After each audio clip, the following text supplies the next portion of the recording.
1984, From Orwell's Nightmare to Humanity's Mirror.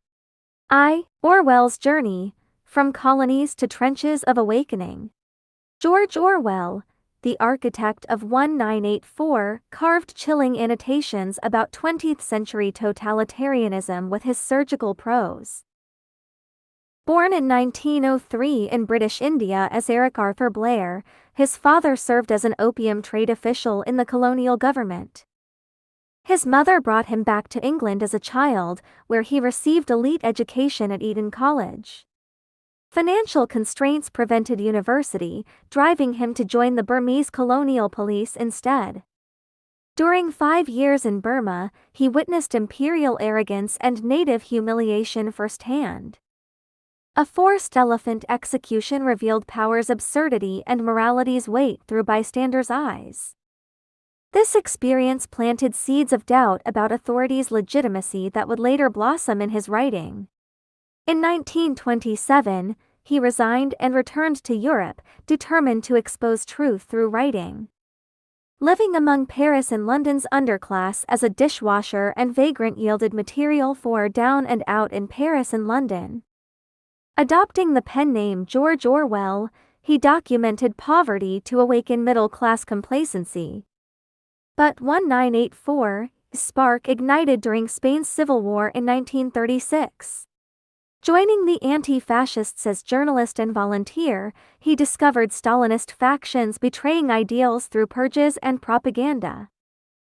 A throat-shot near-death experience in Barcelona streets fueled his disillusionment, later poured into Homage to Catalonia. 1942's wartime Europe revealed totalitarianism's universality through Nazi camps and Soviet gulags. London's Blitz and wartime slogans like "For King and Country" unsettled him elements later woven into 1984. Battling tuberculosis in 1949, his dying days were spent forging these insights into literature. Like Herodotus chronicling Mediterranean civilizations, his travels became both personal odyssey and civilizational diagnosis. This masterpiece represents his ultimate meditation on power and human nature. 2. Oceania's framework, chilling architecture and character portraits. 1984 unfolds in fictional Oceania, a totalitarian state ruled by the party. Protagonist Winston Smith, a Ministry of Truth clerk, alters historical records to match party doctrine. Big Brother's face dominates every space while telescreens surveil citizens like spectral wardens. Living in numb oppression, Winston begins rebelling through a secretly purchased diary, his fate's turning point. His forbidden love with colleague Julia becomes fragile resistance, their ruined hideout trysts offering fleeting light. When discovered, trusted superior O'Brien reveals himself as party enforcer, arresting both. Interrogation breaks Winston, facing his rat phobia, he betrays Julia, ultimately sitting docile in a calf-loving Big Brother. Minor characters complete Oceania's mosaic. Julia outwardly conforms but privately rebels through sensual pleasure against party asceticism, emotional counterpoint to Winston's intellectual dissent. O'Brien personifies the party, brilliant yet merciless, demonstrating power as its own purpose during interrogations. Neighbor Parsons exemplifies blind faith, grateful even when his children denounce him. Colleague Syme zealously crafts Newspeak, only to be vaporized for excessive intelligence. These portraits assemble Oceania's social spectrum: rebels, conformists, tools and casualties. The narrative dissects totalitarianism like a scalpel, exposing a world ruled by surveillance, lies and terror. Through Winston, we experience thought crime, Newspeak's linguistic straitjacket and paradoxical slogans like "War is peace."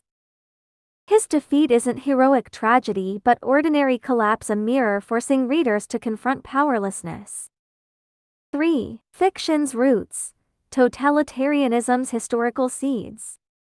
1984 distills Orwell's observations of 20th-century tyranny. Spain showed him Stalinist purges rewriting history. I saw history written not from facts, but party needs. Nazi death camps and British wartime propaganda fight for king became Oceania's brainwashing tools. The Ministry of Truth mirrors Soviet archival manipulation, for example, erasing Trotsky from photos. Telescreens extrapolate wartime wiretapping. Endless wars reflect Cold War brinkmanship. Oceania's three superstates, Oceania, Eurasia, Eastasia, sustain power through perpetual conflict. War's purpose isn't victory but resource exhaustion, preserving hierarchy. This logic mirrors historical empires from Rome to colonial powers. Wartime rationing inspires Oceania's scarcity. Winston's coarse bread and synthetic gin mirror London's austerity. Orwell recognized totalitarianism requires manufactured enemies. Nazis had Jews, Soviets had class enemies, Oceania has Goldstein. His warning: tyranny isn't ideology-specific but power's inevitable corruption, flourishing in fear and ignorance.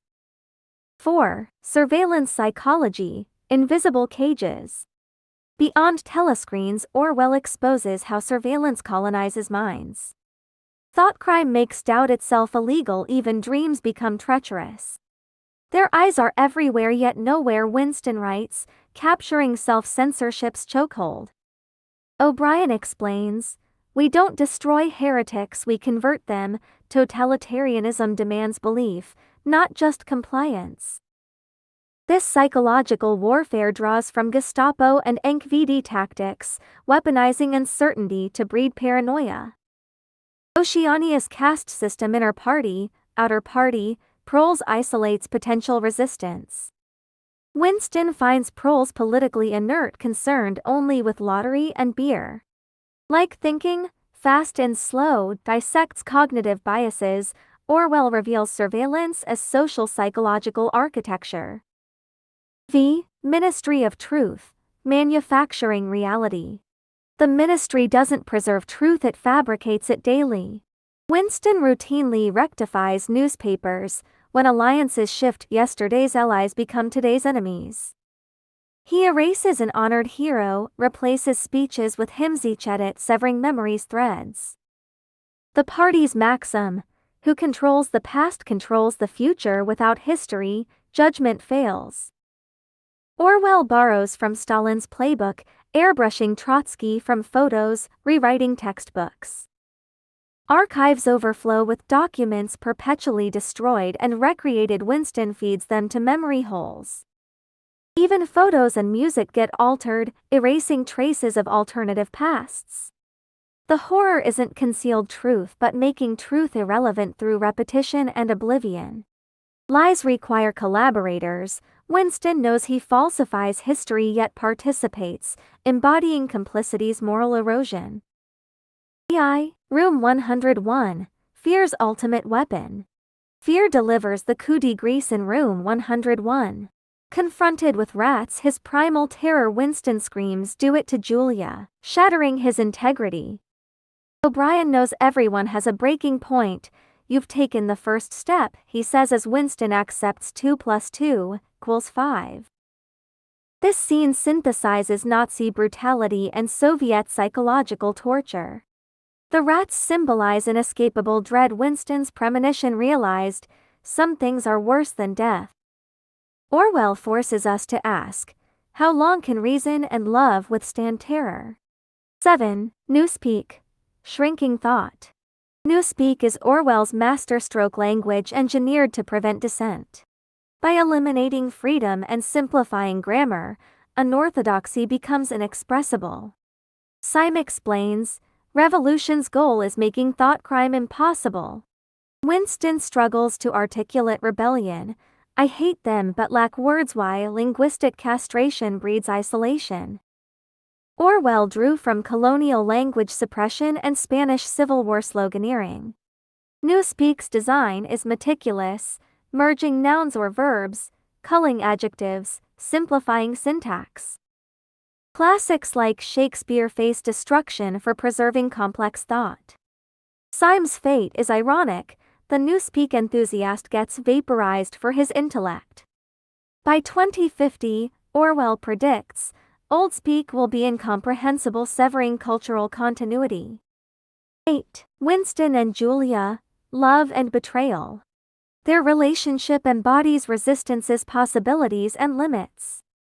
Julia's physical rebellion, sex, laughter complements Winston's cerebral descent.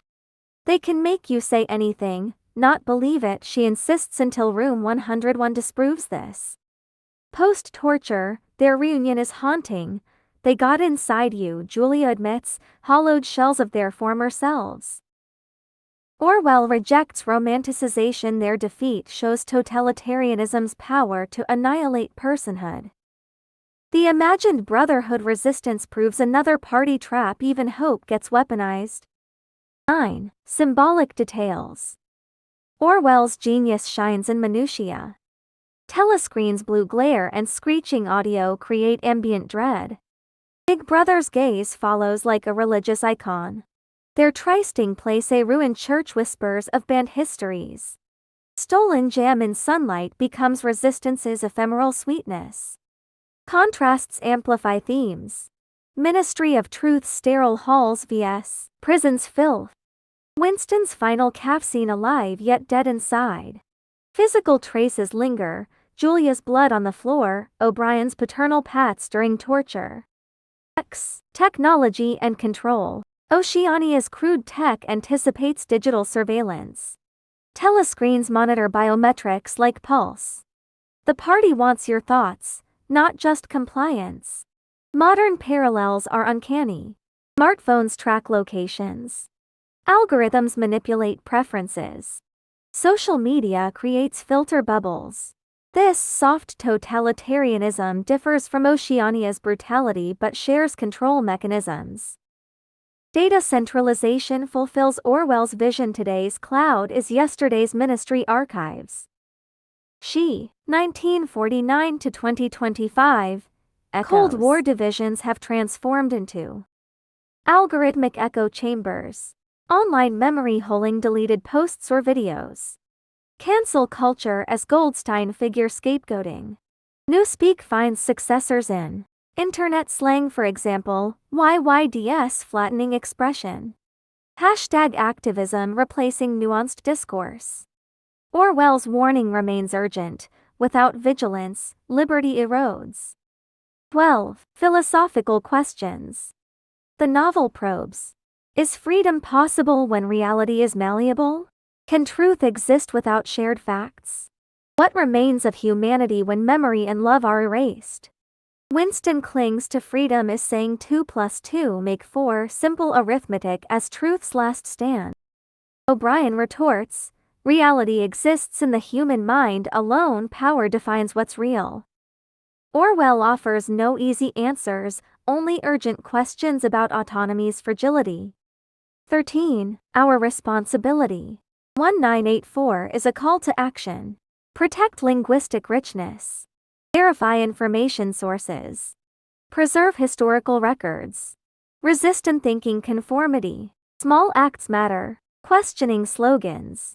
Archiving truth. Choosing privacy-conscious tech. Collectively, these form bulwarks against totalitarianism. 14. Conclusion.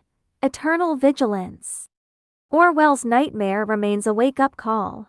Through Winston's destruction, we confront power's corrosive potential. From telescreens to algorithms, the methods evolve but the threat persists.